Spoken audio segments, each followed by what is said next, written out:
ছোট বাচ্চা তো এখন খাসি কার জ্বর অপুরন্ত শুধু খানার কথা বাদ দিয়ে নিঃশ্বাসে ফেলাইতে পারতেছে না।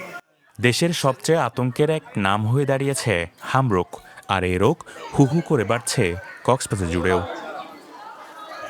ছোঁয়াচে এ রোগে সন্দেহজনকভাবে এখন পর্যন্ত কক্সবাজারে ১০৯ রোগী শনাক্ত করা হয়েছে। বর্তমানে ভর্তি ৪১টি শিশু। সংক্রমিত রোগ হলেও কক্সবাজারের এ রোগের চিকিৎসার জন্য আলাদা কোনো আইসোলেশন সেন্টার চালু করেনি কর্তৃপক্ষ। এছাড়া সংকটে থাকায় এক বেডে ৩ থেকে ৪ জন শিশুকে রেখে চিকিৎসা নিচ্ছে অভিভাবকরা। এতেই সংক্রমণ আরও বৃদ্ধি পাবে বলে মনে করছে তারা। যে একানো তো বেশি অসুবিধা এটা নিয়ে গাদাগাদি করে বস্তা হচ্ছে, মানে সিডে তিনজন করে রোগ লাগছে। আলাদা তো করতে বলে তো সুবিধা হতো, রোগ তো আরো ছড়াইতে না।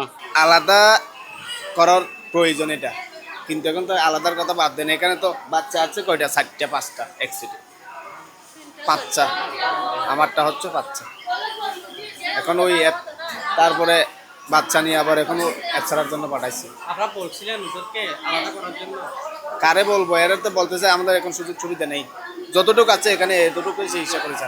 হামরোগের প্রাদুর্ভাব কক্সবাজারের মানুষকে আতঙ্কিত করে রেখেছে, যার ফলে ছোট বাচ্চাদের নিয়ে হাসপাতালে ছোটাছুটি হইচই এখন নিত্যদিনের ব্যাপার। হাসপাতালের চিকিৎসকরা বলছে মাত্র 250 শয্যা বিশিষ্ট এই হাসপাতালে রোগীর সংখ্যা 700 এর অধিক, যার ফলে চিকিৎসা সেবা দিতে হিমশিম খেতে হচ্ছে তাদেরও। এর মাঝে হামরোগীর সংখ্যা বাড়তেই আছে দিনের পর দিন। তবে সংক্রমিত রোগ হওয়ায় চেষ্টা করছে আলাদা ইউনিট করে হামরোগীদের আলাদা রাখতে। আর এই তবধি আমাদের 109 জন হামের রোগী ছুটি নিয়েছে, ভর্তি হয়েছেন এবং 68 জন সুস্থ হয়ে চলে গেছেন এবং 3 জন সন্দেহজনক মিজেসের রোগী বাচ্চা মারা গিয়েছেন। একটা আইসোলেশন ইউনিট করেই এই হামের বাচ্চাগুলোকে চিকিৎসা দেওয়ার জন্য, এবং আমাদের একটা বৃহৎ পরিসরে আইসোলেশন ইউনিট করার চিন্তা আছে, যেটা হয়তো